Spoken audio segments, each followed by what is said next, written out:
For today's video guys, aakyat tayo sa kabundukan. Ayan. Kung mangunguha tayo ng saging na saba. Yan, may nakita akong isang puno na saging na meron ng mga hinog guys. Ito at kukunin ko na siya. Yan. Inakyat ko yung yung kanyang tabi ng punuan kasi maraming mga bunot. Yung mga pinagkuprahan guys, yan ito. Putulin ko na yung kanyang puno para makuha ko yung saging kasi ang laki ng bulig niya guys. Yan oh. Pinatumba ko na siya guys. Yan. Natumba na yung ating saging. Yan. Kukunin ko na siya. Ay, bababa ako ulit. Ay, sus ka. Agay.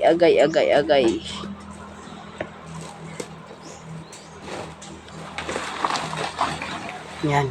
Ang bigat-bigat ng punuan niya guys. Grabe. Ang hirap kuhanin ng saging.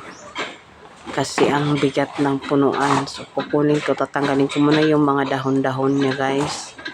Para makuha ko yung kanyang bulig.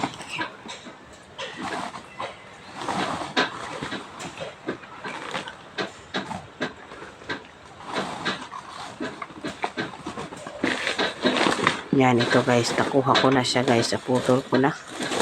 Kunin ko na to siya guys. Yan, ito na. Yan. Yan, ang bigat guys. Grabe. Sus. Grabe guys, ang bigat. Oh, tingnan nyo guys. Yan.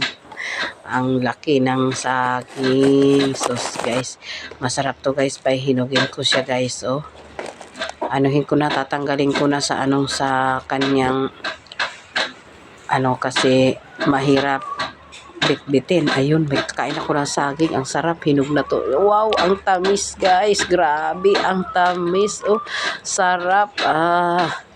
Yan, di ko kayang ubusin guys kasi ang laki nun. So, anuhin ko na lang itong mga yung saging niya. Hiwalayin ko, ilagay ko sa sako para madala ko pa punta sa bahay kasi ang hirap pag kasi may dala pa akong mga guys na puso dito sa sako. So hiwalayin ko na lang, tanggalin ko sa niya, isipi. Oh, yan. Yan, sipiin natin to siya.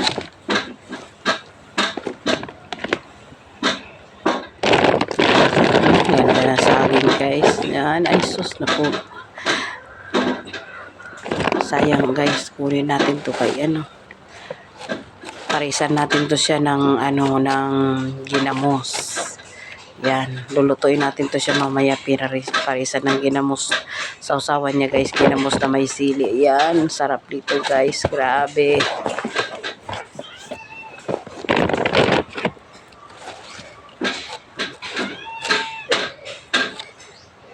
Yan, ubusin ko to siya guys na hiwa-hiwalayin dito sa guys kasi para madali lang siyang asanin.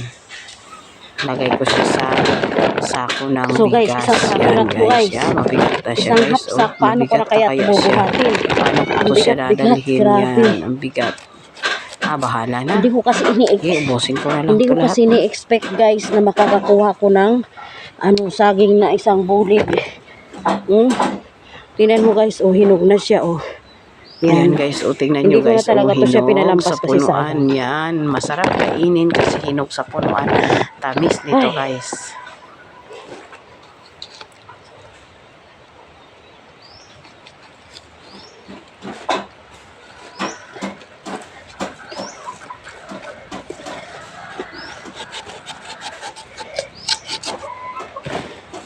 Yan Yan saging.